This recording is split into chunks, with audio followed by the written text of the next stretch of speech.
Let us celebrate God this morning for the life He has given us, for the breath that we are taking, because He's a good God and a mighty God in our lives. We thank you, Jesus. Yeah, cheza.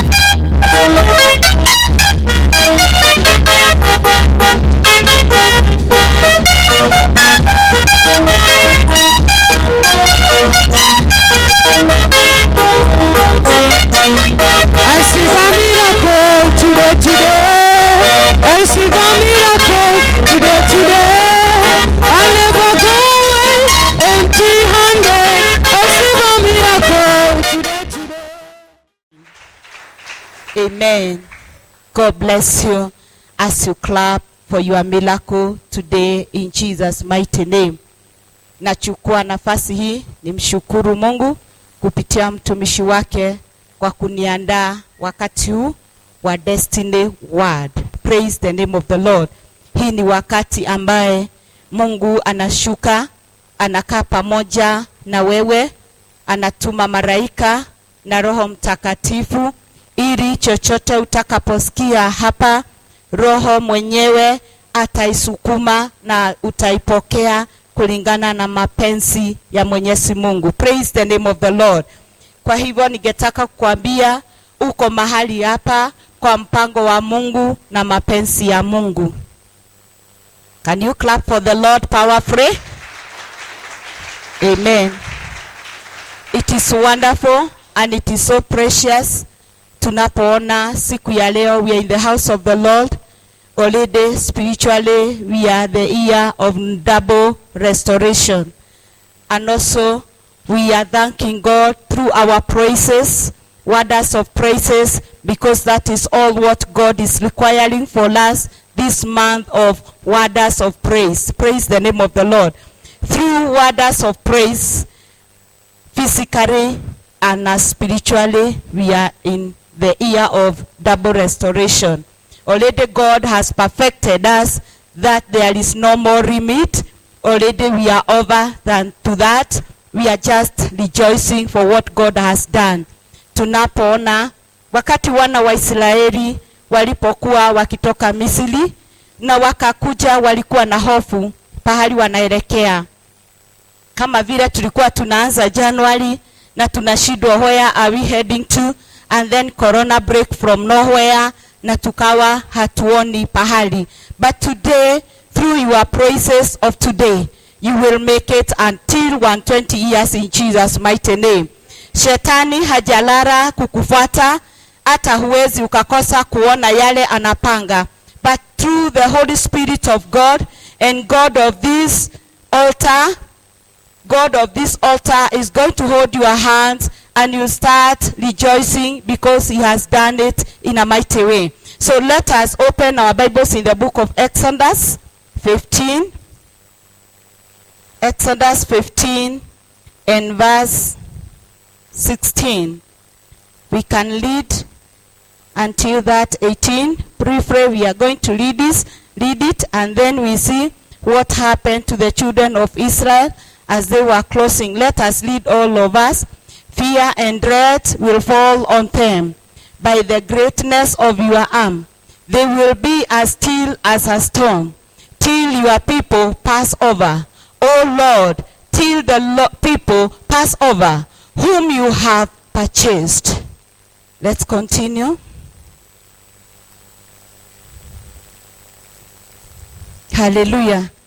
That is the word of God, that they will stand like a stone. Praise the name of the Lord. Walikuwa nafikiria, but pahali walikuwa wakifikiria uko hapo, wamesimama hapo. Let's continue. You will bring them in and plant them in the mountain of your inheritance, in the place, O Lord, which you have made for your own dwelling. The sanctuary, O Lord, which your hand have established. The last one.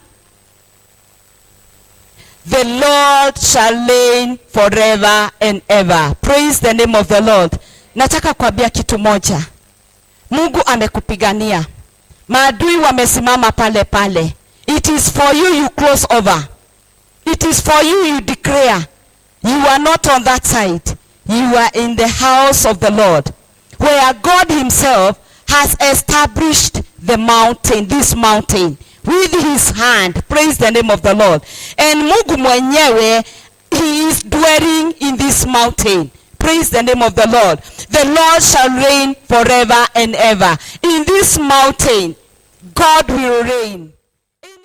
Great things in my life. Hallelujah.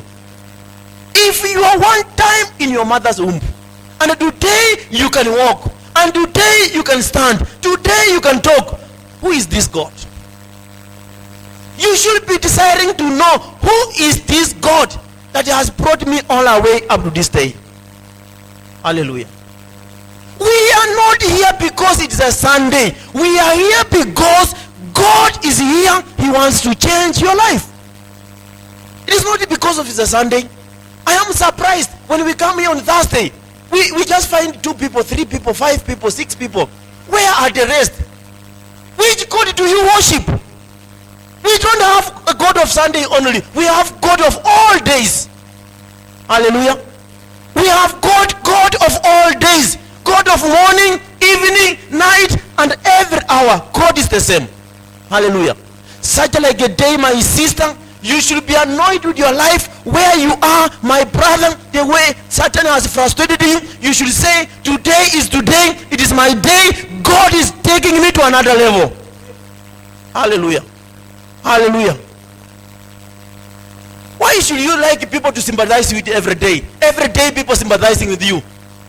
God never brought you on earth to be sympathized to. God brought you to be successful. God brought you to succeed and be victorious in Jesus' mighty name. That is your destiny. Hallelujah. Hallelujah.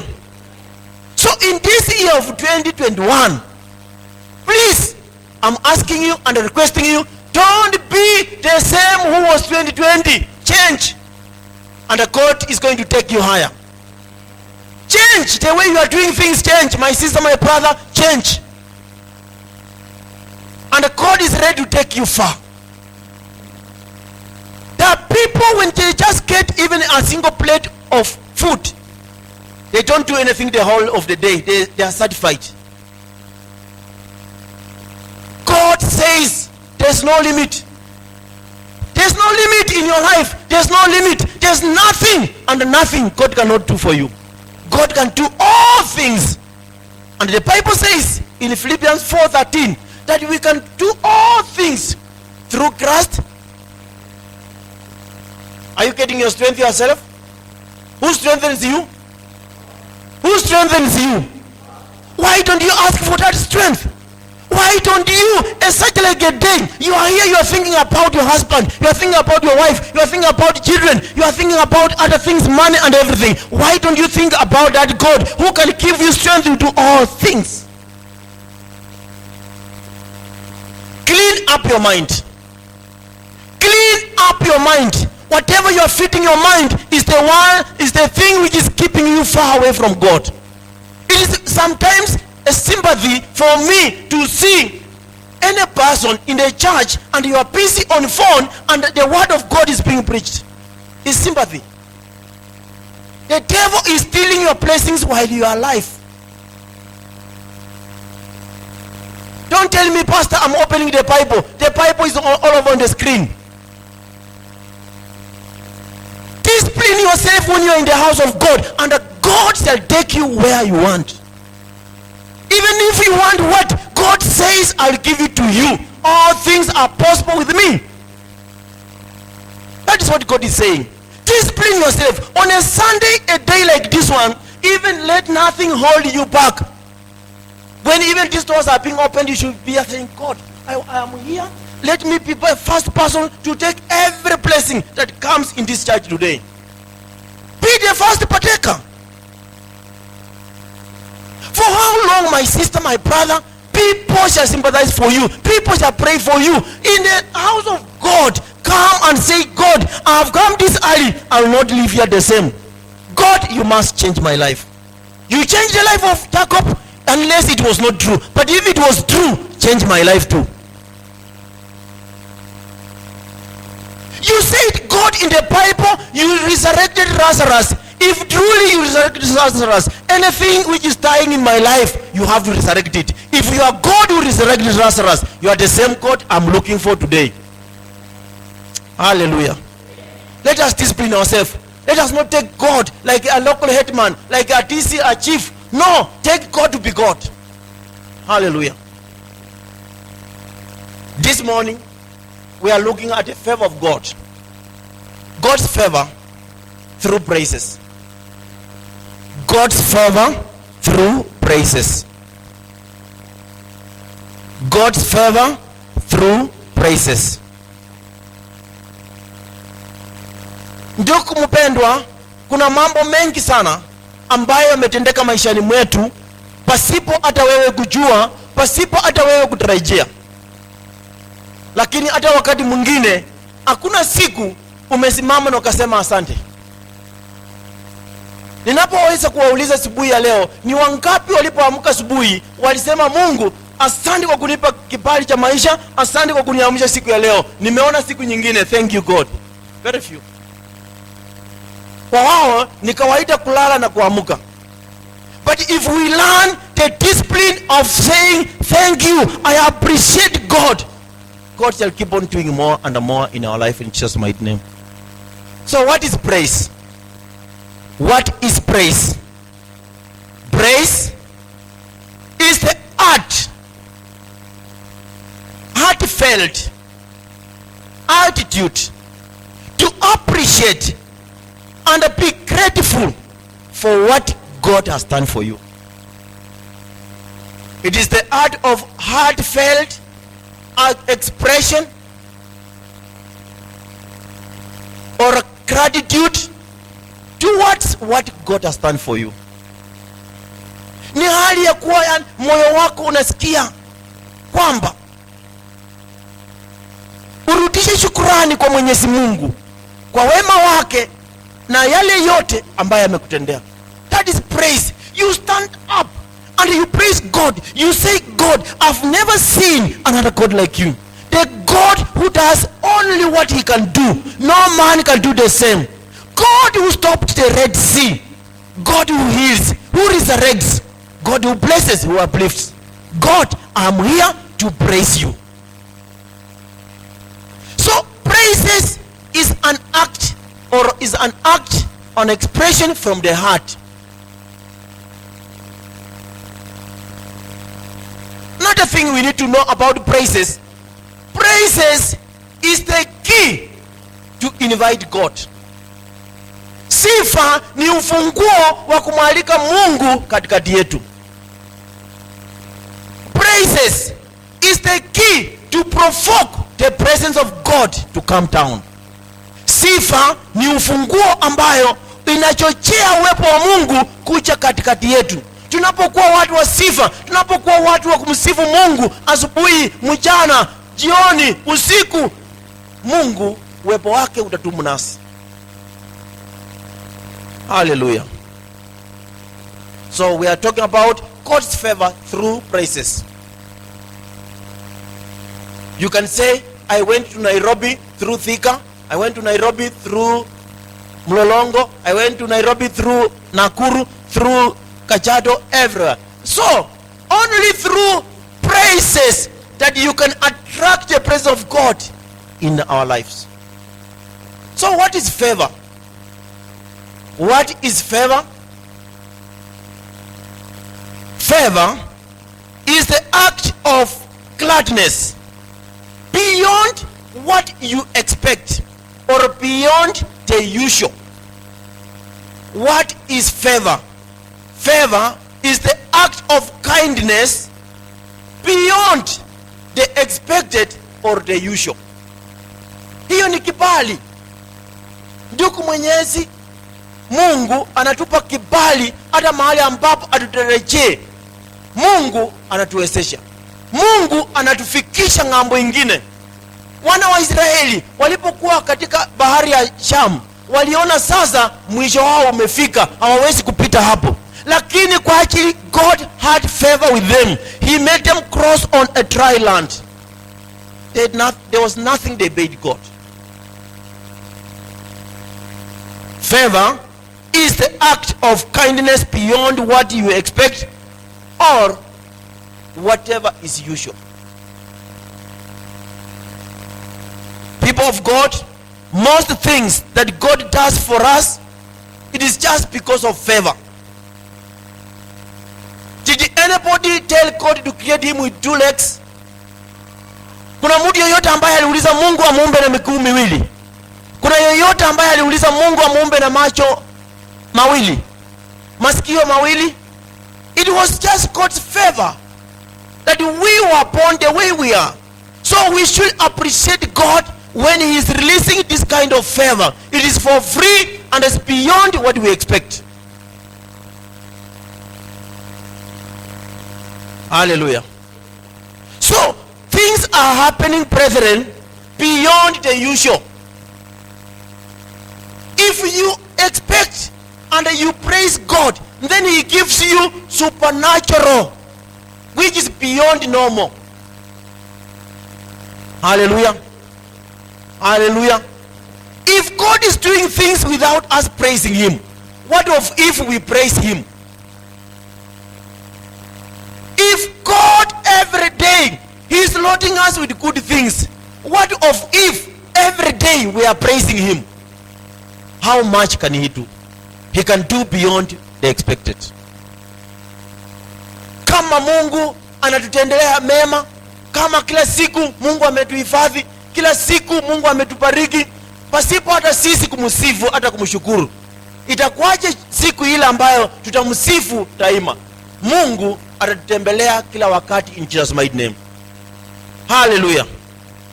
I want to assure you, people of God, just believe and praise God and serve God with your praises, and God shall release the unusual.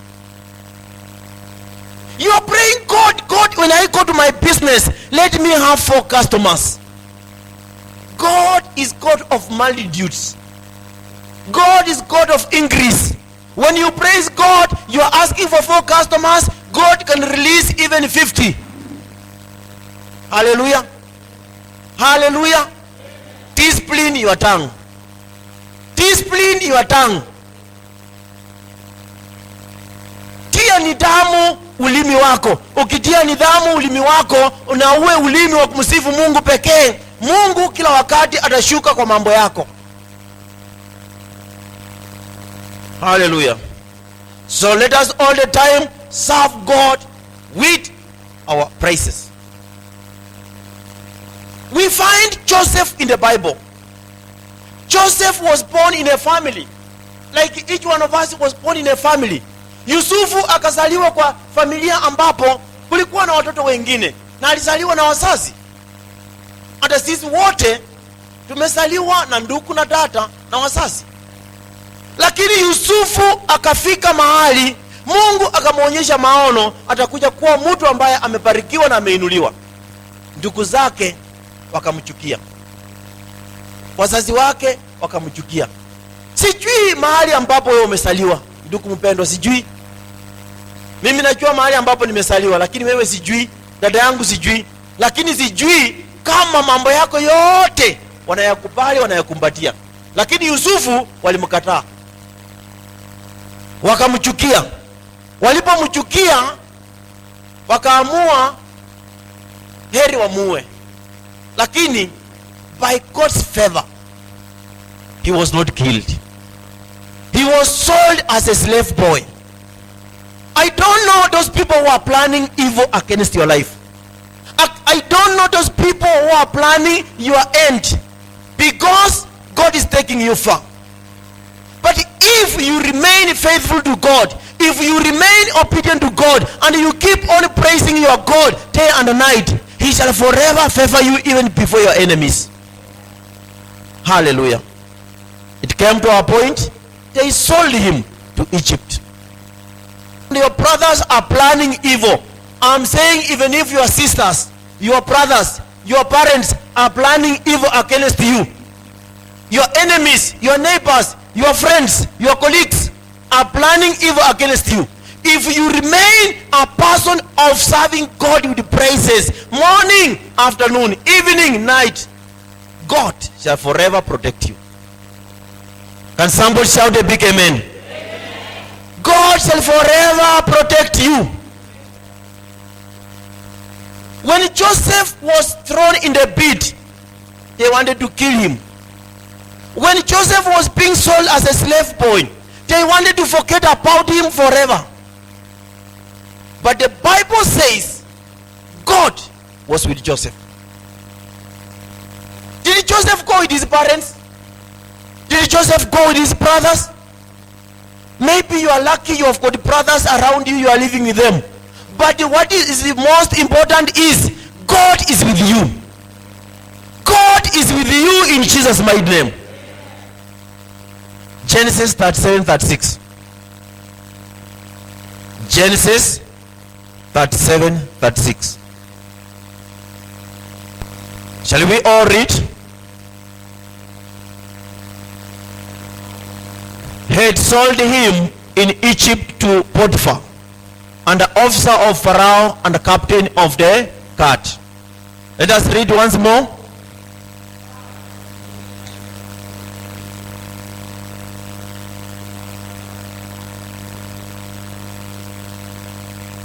Who is this being sold? Joseph was being sold to Egypt, to Potiphar, an officer of Pharaoh, the captain of the guard. Was that a simple man who bought Joseph? Was he just an ordinary person? He was a person living with kings in the palace, isn't it? Can you read again? Sold him to Egypt to Potiphar, an officer of Pharaoh and the captain of the guard. Captain is a senior person, and he is the guard of who? Pharaoh. Which means even if Joseph was being sold as a slave boy, by God's favor he was going to the palace. Even if they were selling him as a slave, but he was not going in the slum, he was not going just in an Eton village, he was going in the, can somebody shout, a palace? That is where God is taking you. That is where God is taking you by his own favor. They may be thinking evil for you, but God shall turn that evil to be better. Hallelujah.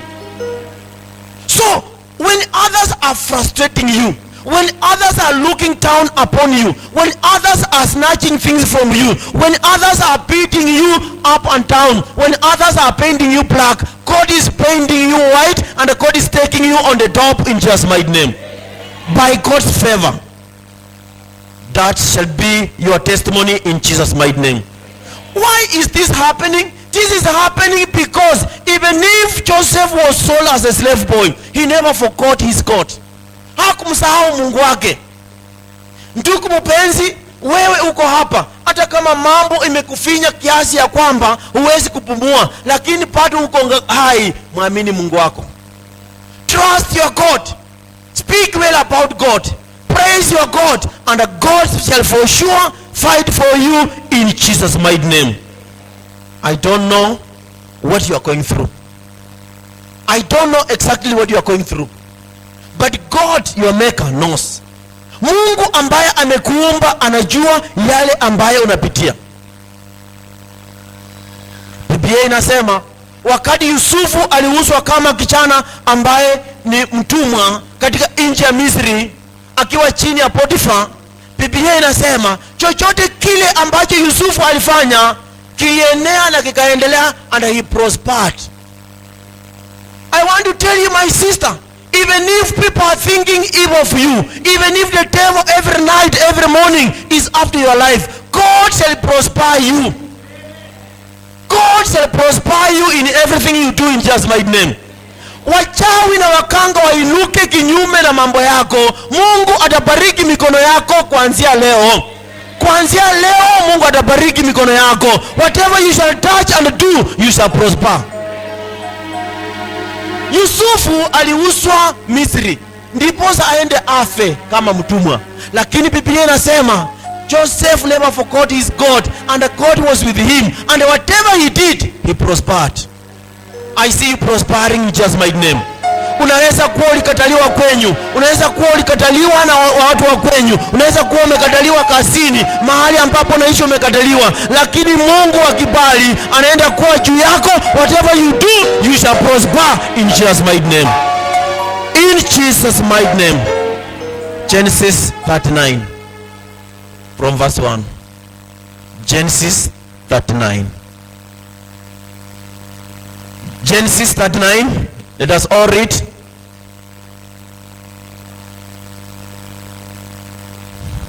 Hallelujah. Let us all read. Now Joseph had been taken down to Egypt, and Potiphar, an officer of Pharaoh, captain of the guard, an Egyptian, bought him from the Ishmaelites, and who had taken him down there. Verse 2. Verse 2. The Lord was with Joseph. Who was with Joseph? Even if they were selling him as an outcast, even if they were throwing him to die, but God was with him. My sister, you are here. My brother, you are here. You are undergoing something beyond what we can explain. God is with you. God is with you. God cannot forsake you. And he was a successful man. He was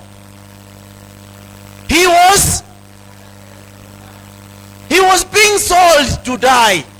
But now God was with him, and he was a successful man. You shall be a successful woman. You shall be a successful man here on earth in Jesus' mighty name. You shall not be successful in heaven. You shall first be successful here on earth in Jesus' mighty name. God is with you. I see you being successful here on earth in Jesus' mighty name. And not tomorrow, beginning today, now, in Jesus' mighty name. You shall begin to be successful today, now, in Jesus' mighty name. And he was in the house of his master, the Egyptian. Where did he succeed? In his master's house. Even you, where you are, you might not be owning that place. You might not be the owner. But I want to tell you, where you are, where you are employed, where you are working, where you are doing business, where you are living, God shall make you successful there in Jesus' mighty name.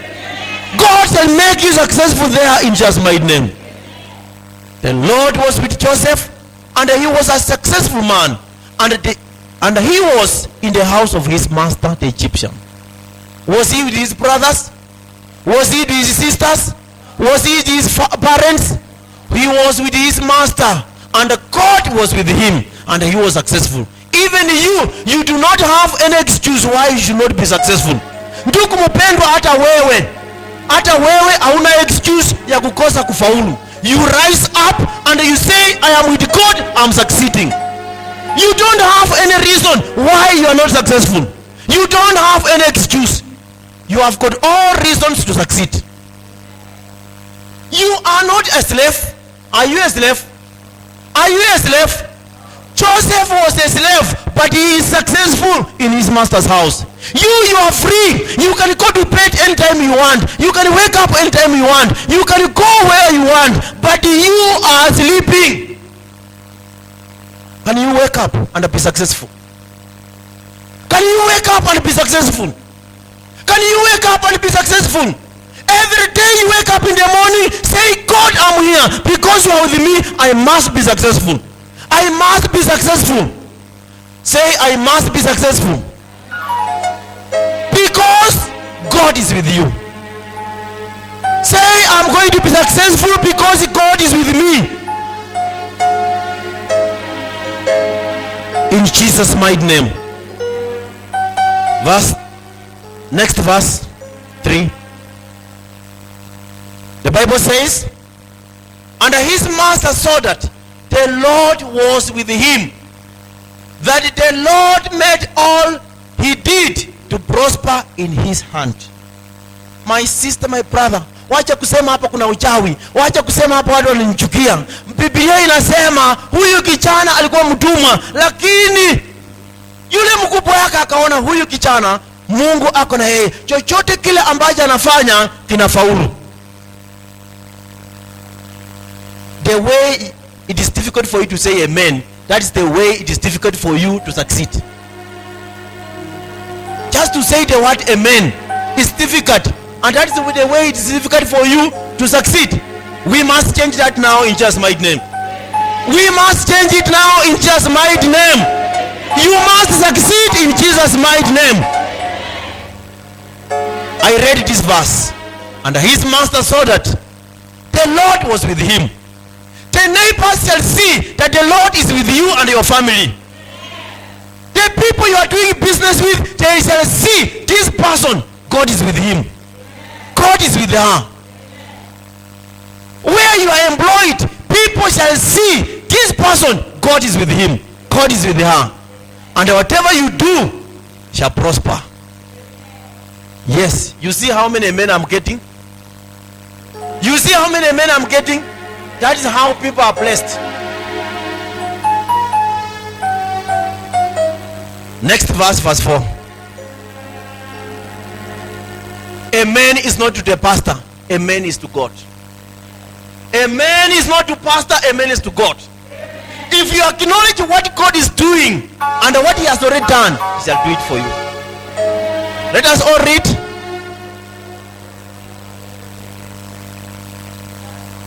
Stop there. So Joseph found favor in his sight and served him. Let me tell you, people of God, when you become a person who honors God with your praises, you serve God with all your heart, your master, your employer, your leader shall find favor in you as you serve him. They will see your service with a different aroma. They will see your service with difference from the rest in Jesus' mighty name. Then he made him overseer of his house. What do you want God to make you overseer? What do you want God to make you overseer? First of all, serve God with your praises. Believe in your God. Pour your heart to God. No matter whatever you are going through, even if you are thrown in the pit, believe in your God, serve your God. God shall make you overseer of his things, of his creation in Jesus' mighty name. And all that he had, put under his authority. God wants to release all blessings, wants to release all things in your hands. Anything you are desiring, blessings of your family, God wants to release in your hand. Victory in your place of work, God wants to release in your hand. Victory in your business, God wants to release in your hand. My sister, my brother, you have got one thing to do. Praise your God. Live and praise your God. Verse 5. Verse 5. So it was from the time that he had made him overseer of his house and all that he had, that the Lord blessed the Egyptian's house for Joseph's sake. Hallelujah. Your family shall be blessed because of you. My sister, my brother, your family shall be blessed because of you. You are here, you are a parent, and your people are not blessed. Please, from today, claim that blessing for your family. Claim it now for your family in Jesus' mighty name. God shall bless your husband because of you. God shall bless your wife because of you. God shall bless your children because of you. God shall bless your parents because of you. So it was from the time that he had made him overseer of his house and all that he had, that the Lord blessed the Egyptian's house for Joseph's sake. Hallelujah. Hallelujah. I pray over your life, may it be your portion in Jesus' mighty name. May it be your portion in Jesus' mighty name. That from today, any blessing that shall come in your family, it shall be because of you. It shall be because of you. It shall be because of you. It shall be because of you. Any blessing that the Lord shall release in your family, it shall be because of you. In Jesus' mighty name. Let us take down our seats.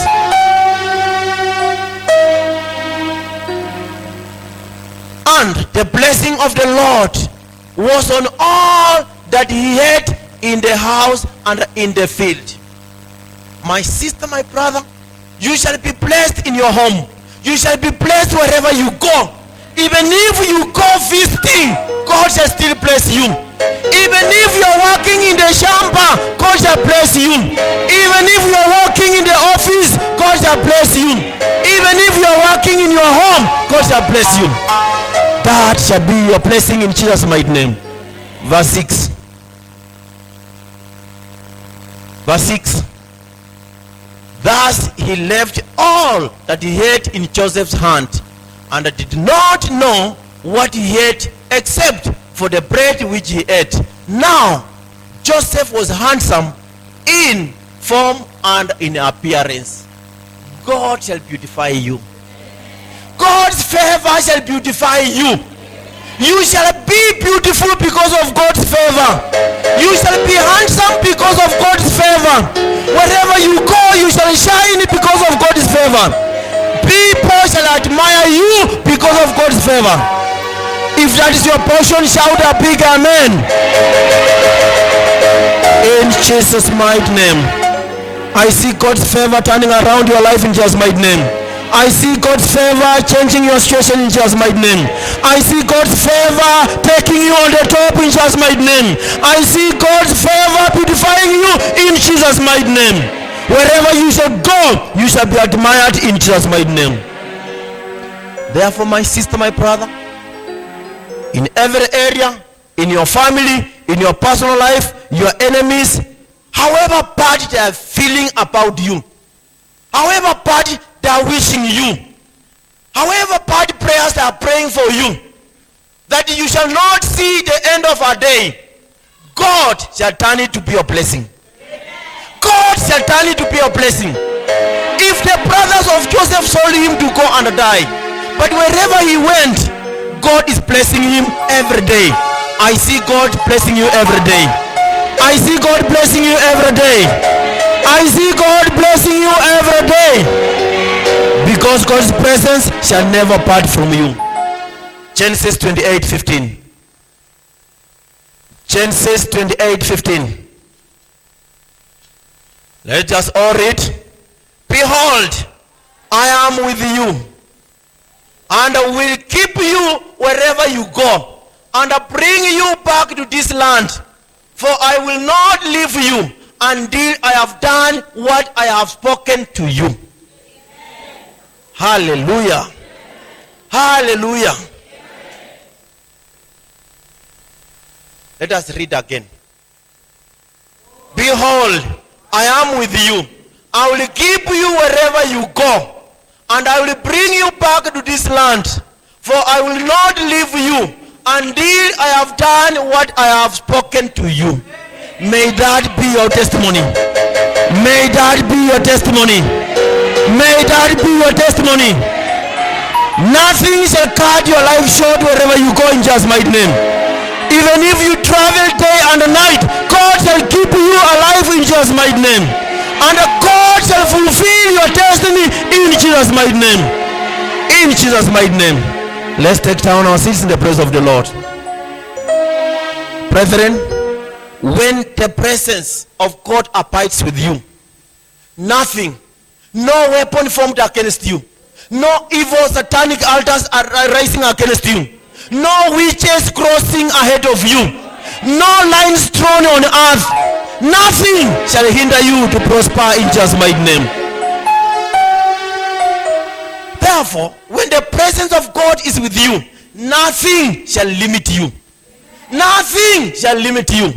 When the presence of God is with you, however much people arise against you, even if the devil himself, nothing shall limit you in Jesus' mighty name.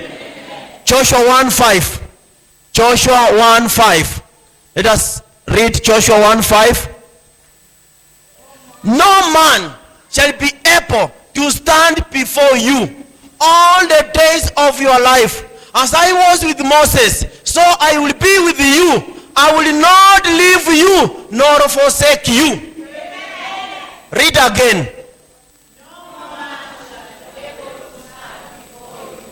Read like this. Read like this. Where there is you, say me. No man shall be able to stand before me all the days of my life. As he was with Moses, so he will be with me. He will not leave me or forsake me. People of God, this is God saying, not pastor talking to you. This is God saying that I will not forsake you, and no man shall resist you. If the presence of God shall be with you, even if they make up a group, even if they come up against you, they shall not stand against you. God shall not forsake you. He shall do what he has said he shall do in your life. In Jesus' mighty name. Because God's favor does not need any man's approval. God's favor does not need any man's approval in Jesus' mighty name. Verse 9. Verse 9. Let us all read. Have I not commanded you to be strong and of good courage? Do not be afraid, nor be dismayed, for the Lord your God is with you wherever you go. Hallelujah. That is your testimony in Jesus' mighty name. That is your testimony in Jesus' mighty name. Hallelujah. Today, I want to decree upon your life. I decree upon your life that whatever you shall do and start doing from now, God's presence shall forever be with you, and you shall be victorious in Jesus' mighty name. You shall never fail doing anything in Jesus' mighty name. Wherever you go, God shall be with you. You shall go and come back with a blessing. You shall be blessed in the land, you shall be blessed in the town. In Jesus' mighty name. That is your portion. Shout a big amen. Let us take down our seats in the presence of the Lord. We serve a wonder-working God. People of God, when God's presence shall be with you, number one, it shall enable you to do all things. When God's presence, when we praise God and he releases his presence, God's presence shall enable us to do all things. Uwepo wa Bwana unatuwezesha kufanya kila jambo. Tunapomsifu Bwana, Mungu ashuke na uwepo wake. Mungu atatuwezesha kufanya mambo yote. Hata yale matazamio ya mioyo yetu, the desires of our heart, God shall enable us to do it in Jesus' mighty name. 1 Chronicles 17:2. 1 Chronicles 17:2. Let us all read. Then Nathan said to David, do all that is in your heart, for God is with you. Hallelujah. Let us all read. Let us all read.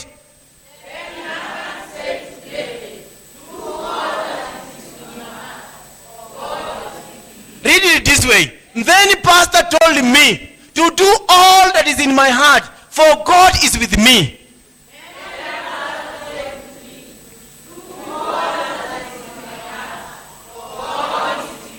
That is your portion in Jesus' mighty name. That is your portion in Jesus' mighty name. In Jesus' mighty name. Let us take down our seats. If God's presence shall be with us, he shall deliver us from any form of destruction. If God's presence shall be with us, hata wapange usiku na mchana, wapange kwa makaburi, hawatakuweza, hawatakumaliza. They planned to finish Joseph. Because of God's favor, he was not finished. Even you shall never be finished in Jesus' mighty name. 2 Timothy 4:17. 2 Timothy 4:17. Let us all read. But the Lord stood with me and strengthened me, so that the message might be preached fully through me, and that all the Gentiles might hear. So also I was delivered out of the mouth of the lion. Let me tell you, people of God, by God's favor, even if the lion shall try swallowing you, it shall never swallow you. The hand of the enemy shall never manifest against your life in Jesus' mighty name. God shall deliver you in Jesus' mighty name. God who delivered Paul, he shall also deliver you in Jesus' mighty name.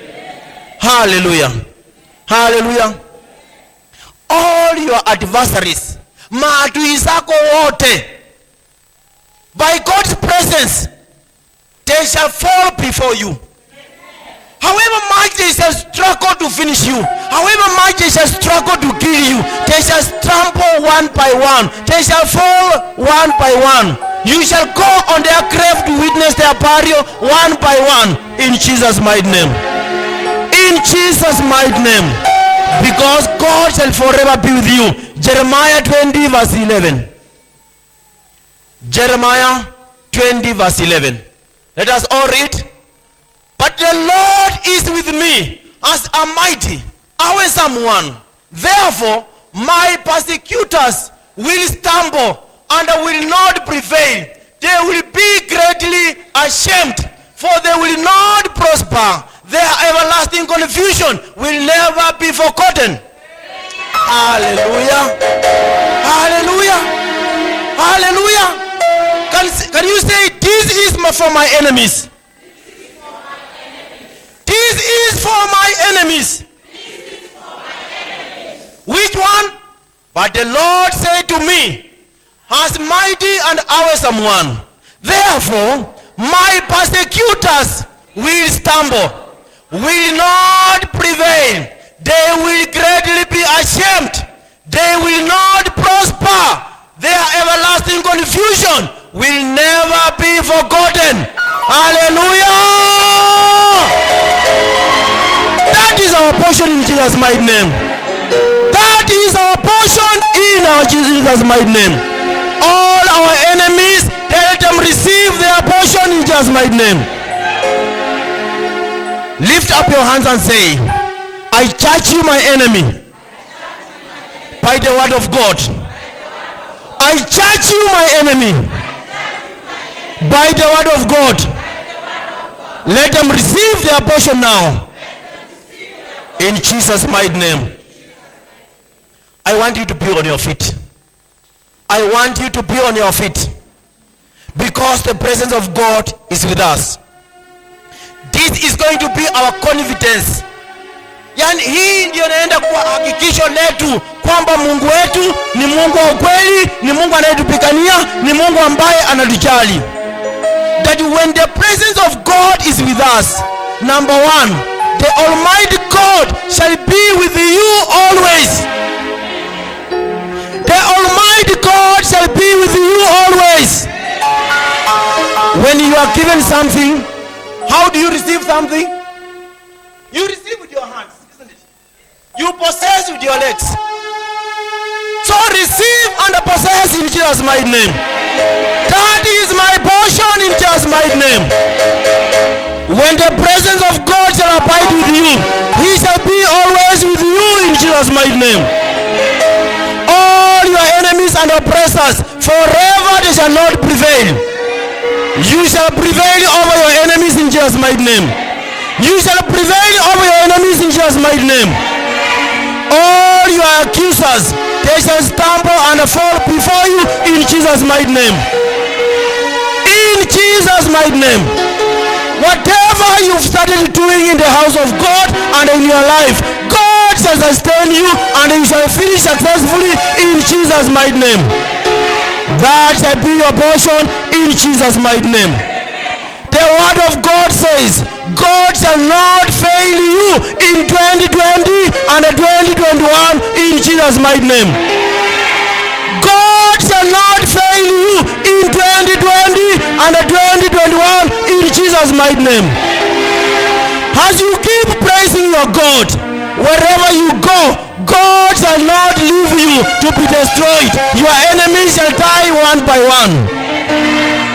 God shall not leave you to be destroyed in Jesus' mighty name.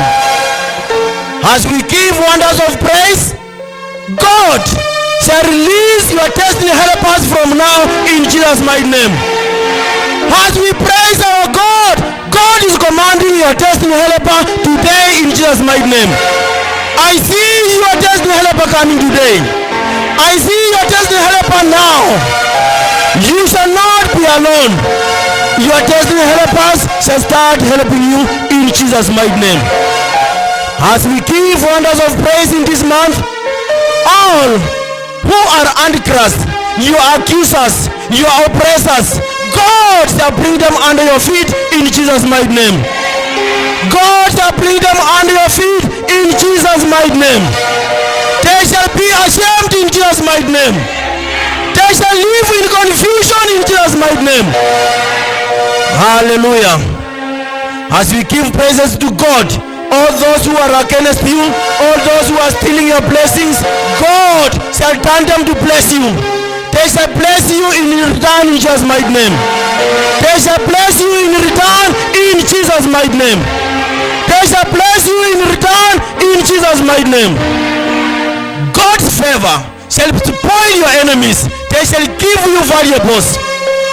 Ati nguvu za Mwenyezi Mungu itawaharibu maadui wako, watakuletea vitu za dhamana. God's favor shall spoil your enemies. They shall bless you with valuables in Jesus' mighty name.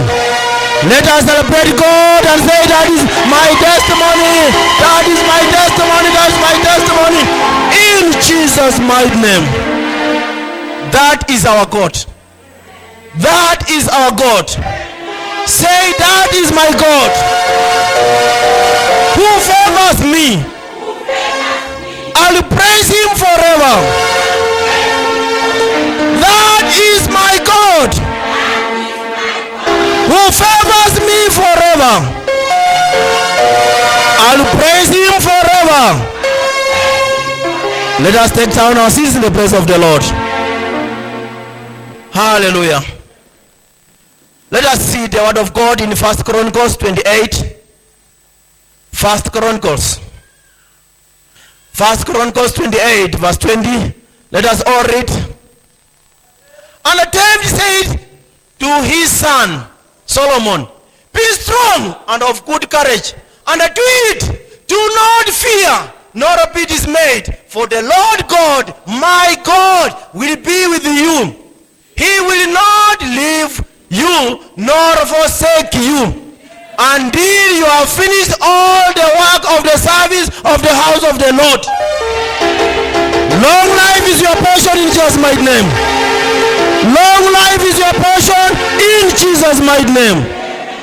Exodus 11 verse 3. Exodus 11 verse 3. And the Lord gave the people favor in the sight of the Egyptians.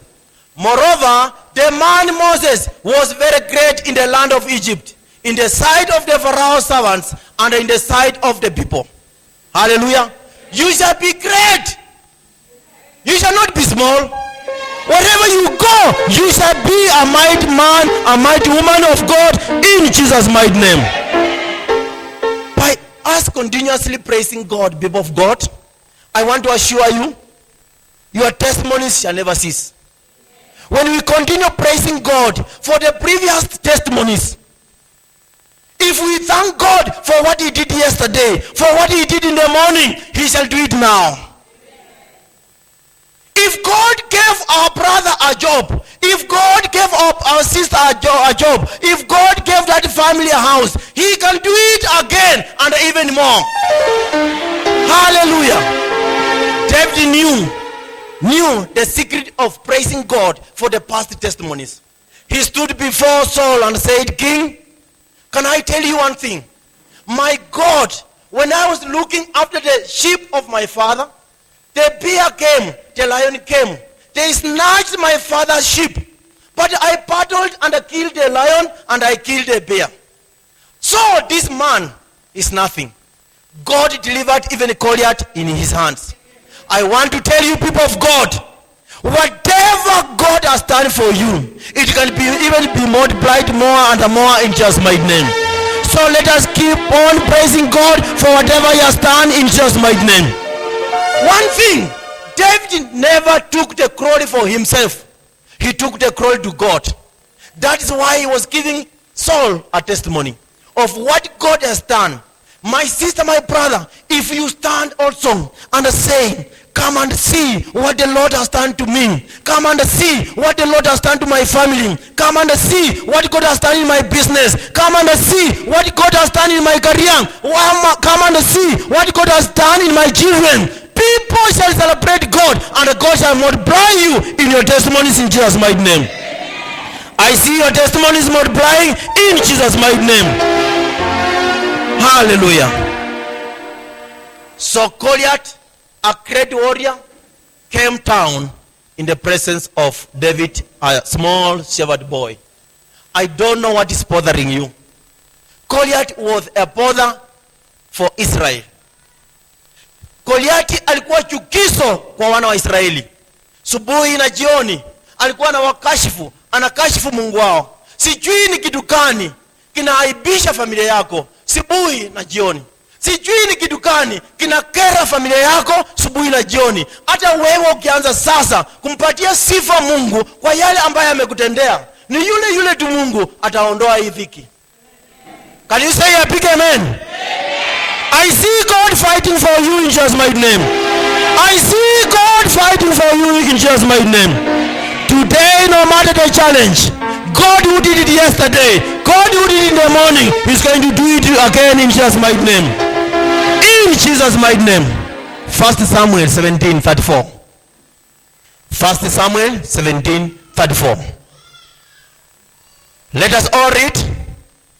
But David said to Saul, your servant used to keep his father's sheep, and when the lion or a bear came and took a lamb out of the flock. 35. I went out after it, struck it, delivered the lamb from its mouth, and when it arose against me, I caught it by its beard and struck and killed it. All your enemies, you shall kill them. All your enemies shall be finished. 36. Your servant has killed both the lion and the bear, and this uncircumcised Philistine will be like one of them. See, he has defiled the armies of the living God. That challenge is defiling the servant of God. That challenge is defiling you, the anointed one. It shall come down in Jesus' mighty name. It shall come down in Jesus' mighty name. You cannot praise God and suffer. You cannot serve God and suffer. You shall serve God and God shall uplift you. You shall serve God and God shall protect you. In Jesus' mighty name. In Jesus' mighty name. As we live a life of praises unto God, as praise becomes our lifestyle, I want to assure you, increase shall be our portion. There shall be no time you shall decrease. There shall be no time your things shall decrease. Nothing shall decrease if you live a life of praising God forever. The Bible says in Acts chapter 2 verse 47 that as the people continued together in one accord, praising and serving God, eating together, doing things together, God increased them and blessed them. Let us read. Praising God and having favor with all the people, and the Lord added to the church daily those who are being saved. Why were people being saved? Because they saw these people, they love their God with one heart, and they were praising this God. People came to see this God. If people of wonders, Dome, learn to praise their God wherever they are, people shall come wherever they are to see this God of Dome. These people, let us go back, verse 46. Verse 46. See what these people are doing. Verse 46. So continuing daily with one accord in the temple and breaking bread from house to house, they ate their food with the gladness and the simplicity of heart. 47. They did all these things while praising God. Praising God and having favor with all the people. And the Lord added to the church daily those who are being saved. People of wonders, Dome, If you learn to praise God in your business, if you learn to praise your God in your place of work, in your home, as you travel, people shall come to see this God of wonders here. This is what happened. So, we serve God of increase. That spirit of increment shall be released upon you in Jesus' mighty name. May God release that spirit of increment upon you in Jesus' mighty name. You shall never decrease. You shall increase forever in Jesus' mighty name. Jesus, while he was ministering, the Spirit of God directed him in the wilderness, in the desert, where there were no people, where there were no homesteads, where there were no markets, where there were no hotels. But because people knew what Jesus was carrying, the whole crowd followed him to the wilderness. If you know what your God is carrying, my sister, my brother, follow him. Praise him. Keep on praising him. Because these people are following Jesus and saying, we have never seen a man like this. A man who can touch cripples and they walk. A man who can touch blind people and they can see. A man who can raise the dead. They kept on praising Jesus. And they went, followed him up to the wilderness. So when it was evening, the disciples told Jesus, sasa mwalimu, unaona kisa linaingia. Ambia hao watu warudi makwao. Yesu akawaambia hawaendi. Wape chakula. My sister, my brother, the language of I don't have, stop it today. The language of I don't have, stop it today. It was with the disciples and Jesus disapproved them. The language of I don't have, I don't have, I don't have. Even to your family, you don't have. You must be having, you have. But because your mind, you don't have. Change your mind today. Jesus told the disciples, they are not going. Give them food to eat. So they came with an excuse. So, mwalimu, unajua hapa ni jangwani, hata hakuna matuka, na hata kama hata kukiwa na matuka ni pesa gani naweza kununua chakula ya kulisha hawa watu wote? Yesu akawaambia, tell the people to sit down. If you think I'm joking, tell the people to sit down. They are not going. God of increase is with us.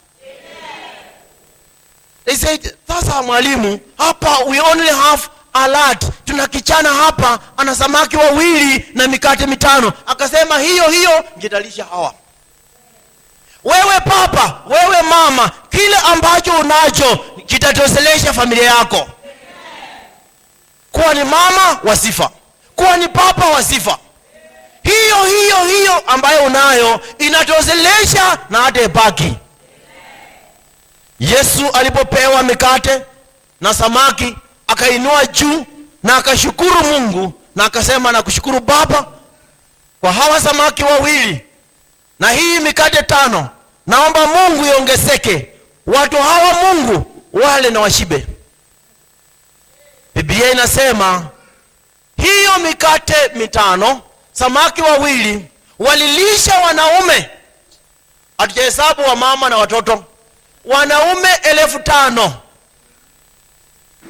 Saidi na wamama na watoto, na vikapu zikabaki vikapu 12.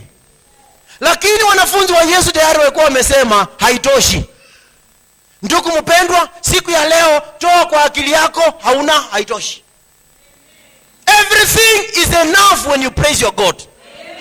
Everything is enough when you go before God and say, God, this is the only one I have received from you. I appreciate you. It is enough. It will increase. One time, when we were at the headquarters, this one lady who said, her cooking gas had run out. And for sure it had run out. And she said, now, God, I'm going to serve you. This gas cylinder is having enough gas. And she started cooking, she even boiled water, and there was no gas. Because she believed, my God is able, you can even refill it now. Don't say, I don't have. It is not possible. It is not possible, it's not our vocabulary. Haiwezekani is not, sio lugha yetu. All things are possible with God. I can do all things through Christ who? That is our portion. Let's finish by Matthew 14. Matthew 14:13. Matthew 14:13. When you praise God, your destiny shall be glorious in Jesus' mighty name. When you praise God, you shall be shining wherever you go in Jesus' mighty name. Matthew 14:13. Let us all read from the screen. When Jesus had it, he departed from there by boat to a deserted place by himself. But when the multitude had it, they followed him on foot from the city. Umati ikafuata Yesu kutoka wapi? Kutoka mijini. Na Yesu alikuwa ameenda jangwani. Wakamfuata. Basi tusome 14. 14.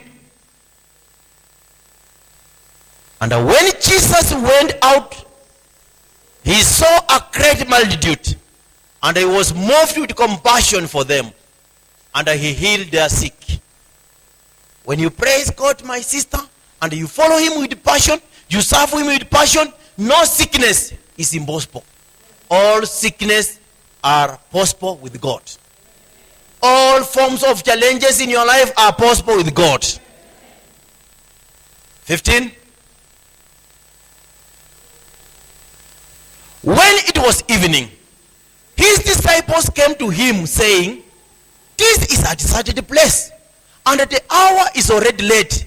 Send the multitude away, that they may go in their villages and buy food for themselves."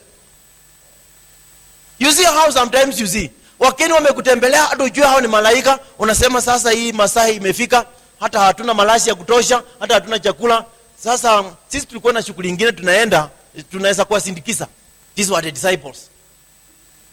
These were the disciples. Hizi tabia tuache. If we want God to bless us, whatever you have is enough. Amen. Whatever you have is enough. Amen. 16. 16. But Jesus said to them, they do not need to go away. You give them something to eat. My sister, my brother, you have got something for someone. You have something for someone. In this Christmas season, you have got something for someone. In this season, you have got something for someone. Verse 17. And they said to him, we have here only 5 loaves and 2 fish. Hata walikuwa wameficha kwa ajili Yesu hakuwa ameiona. They were hiding them because Jesus never saw the fish and the loaves. Sometimes a visitor is coming in your home, you hide the sugar, you hide even the stove or the cooking gas. You say here, we don't have anything. These were the disciples. 18. He said, bring them here to me.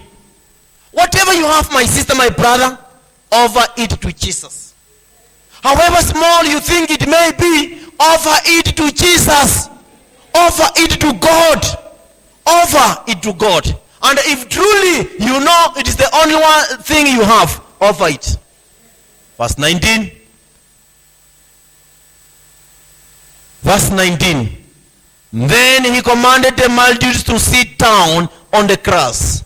And he took the 5 loaves and the 2 fish, and looking up to heaven, he blessed and broke and gave the loaves to the disciples, and the disciples gave to the multitudes.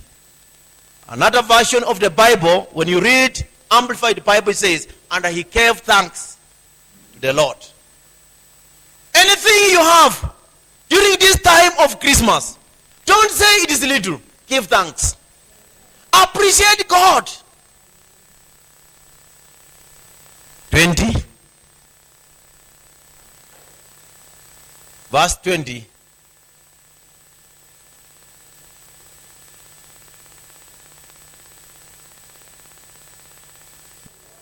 So they all ate and were filled, and they took up 12 baskets full of the fragments that remained.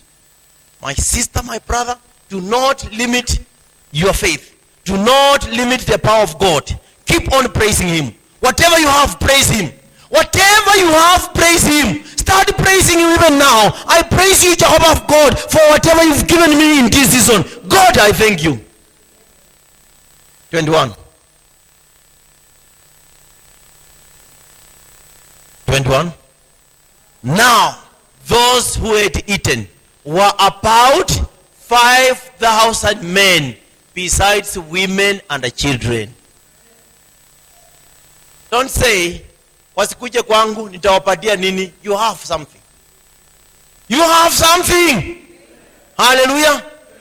Keep on praising this God of wonders. All things are possible, and God is a release favor upon you in Jesus' mighty name. Let us jump on our feet. Appreciate God for the word that he has brought to you. Appreciate God, appreciate God, appreciate God, appreciate God for what he has done in your life in Jesus' mighty name. Say this prayer. Father, Lord, I thank you. I thank you because of your word. From today, I believe in you. I will praise you. I know all things are possible with you. Pray that prayer. Father, Lord, we thank you. We thank you, Lord, because of the word you've sent to us this hour, Lord. Thank you, Jehovah Father. By this word now, we believe you, Lord. We believe you, Jehovah Father. Lord, we shall keep on trusting you. We shall believe in you, Lord. We shall praise you all the time, Lord, because we know all things are possible with you. All things are possible with you. Lord God, we thank you because of your word. Even our cases are possible. Even our situations are possible. Every challenge is possible. In our families, you are King of God. God, all things are possible. We thank you, we celebrate him. We magnify King of glory. Receive honor and glory in Jesus' mighty name. Let us appreciate God with a mighty hand clap. You can do it better. In Jesus' mighty name. If you know the God we've been talking about is your God, a big amen and a shout and a jumping up and all manner of shout to the Lord.